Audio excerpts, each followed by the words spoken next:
Yeah, no, it is wild. And just back to the foreign policy side of it, too, and this great theme of betrayal of a U.S. ally. And let's remember, Trump was always accused of selling out U.S. allies to cozy up to dictators. Well, less than a day before the Biden administration announced its intent to cut off the arms sales to Israel, check this out. They also issued a sanctions waiver to bypass congressional prohibitions on arms sales to Arab nations that boycott the Jewish state, including Hamas ally Qatar, where a whole bunch of Hamas bigwigs are living in hotel suites, as well as Iran-controlled Lebanon. I mean, at some point, this kind of both sidesism really does feel like they're actually taking the other side. It is. They can't do it as aggressively. Keep in mind, I think left to his own devices, Joe Biden is pro-Israel. He has been for a long time. So what you're seeing him do now is sort of react politically, and that's always going to lead. You have to be yourself if you're going to be the president of the United States. And he's, again, trying to be himself and be something else at the same time. The deal, that news broke here in the last 24 hours, and it's absolutely all over the news here about how people were upset enough about not funding Israel, not giving them bombs. It was the lead editorial in many of the newspapers here today. But then to find out in the next breath that he was going ahead and allowing sales to Qatar and to Lebanon is really got him in hot water. And you're right. It sort of looks like, you know, he says to himself, well, I was pro-Israel for a while. Now I'm going to be anti-Israel and see if I can get away with it.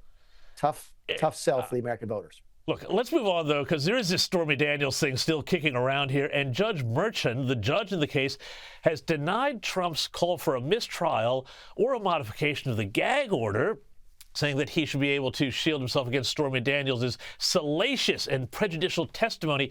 Have a look at what Donald Trump had to say outside court just yesterday. He's a corrupt judge, and he's totally conflicted. And I got to get back on the campaign trail. I'm not supposed to be here.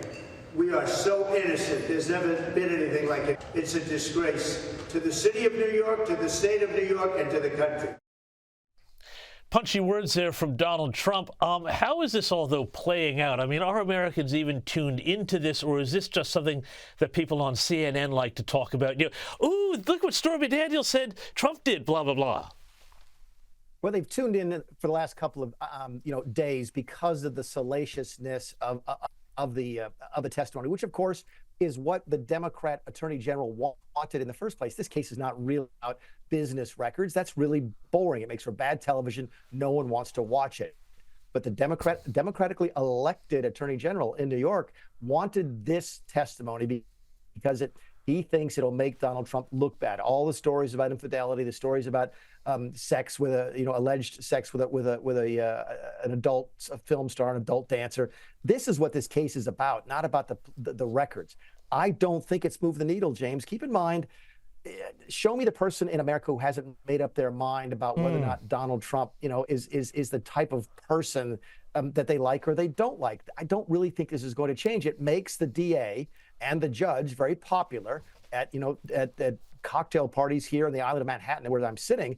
But I don't think it moves any voters. Are they watching? Yes, because it's must-see TV and will be for the next couple of days. But this is not what the case is about. The case is about records, and that tends to bore people tremendously. Yeah, I mean, very, very quickly, is this a bit of a flashback to Ken Starr going after Bill Clinton for lying about an affair? And everybody said, Bill Clinton, come on, let's go on and talk about more important things. Yeah, keep in mind the Bill Clinton impeachment case was about lying and perjury, not about sex with Monica Lewinsky. And look what happened at the end of that process. Bill Clinton was more popular after that proceeding than he was before. There's a really good chance Donald Trump falls into that same category. I think you're absolutely right. Mick Mulvaney, thanks so much for your time here on the U.S. Report.